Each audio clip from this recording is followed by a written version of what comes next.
Biserica Sfântului Sava a fost construită începând cu anul 1935, chiar pe locul pe care au fost distruse moaștele Sfântului de către musulmani. În toată această perioadă, însă, biserica a mai fost încă o dată distrusă în timpul celui de-al doilea război mondial. Acum, icoana Sfântului Sava dăinuiește în stânga celei a lui Isus. Pentru BizPLUS, Adrian Boioglu.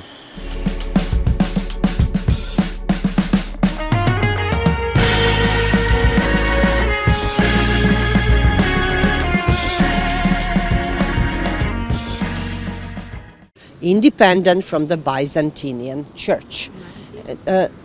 1219, so more than 800 years ago, basically. That was a very important point for us.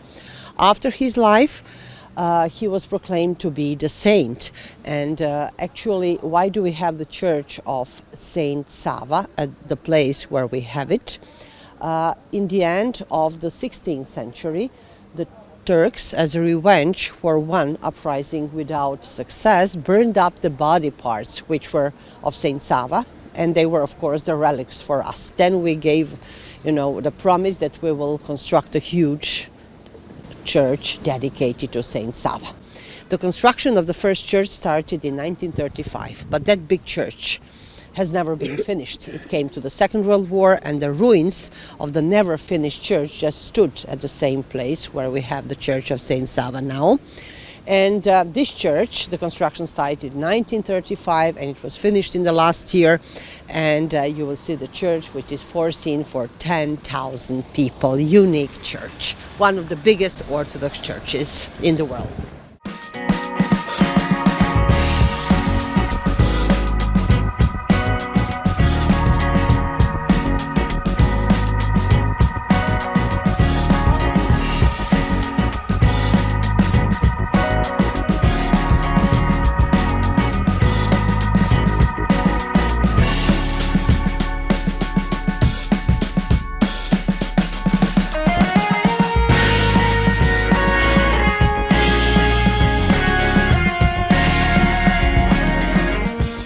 If you come here, there is a tour which is called the Royal Compound Tour, very much beloved one and very much visited by many tourists who visit Belgrade. You can visit the Royal Compound and the two royal palaces.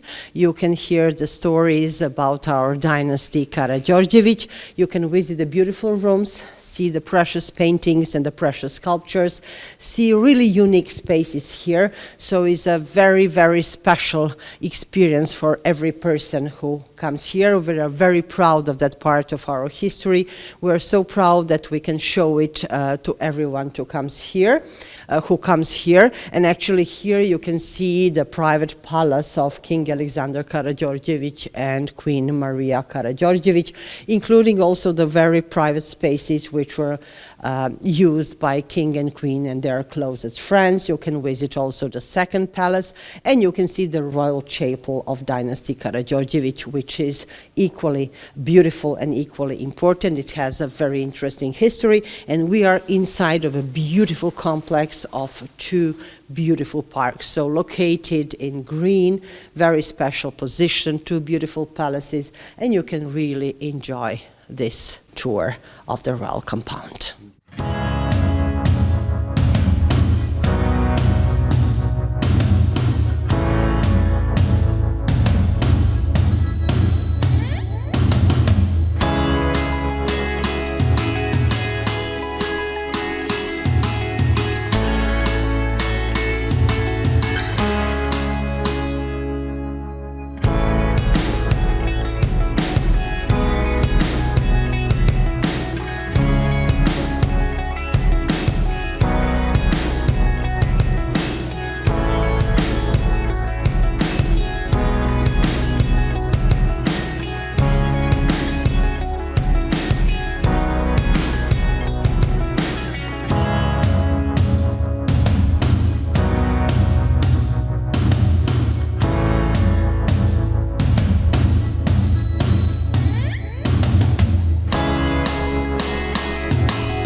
Urna cu cenușa lui Nikola Tesla se află aici, la Muzeul din Belgrad.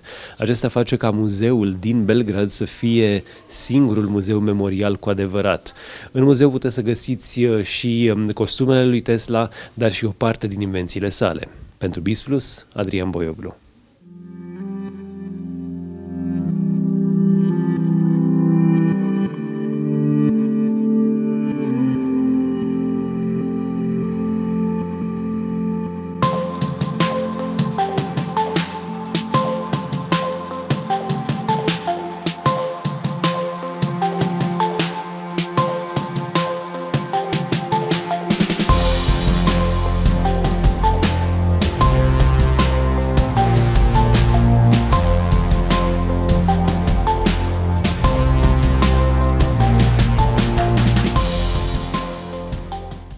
Why do you take pride in Nikola Tesla's legacy? Why do you think he's one of the greatest Serbians and one of the great inventors of the world?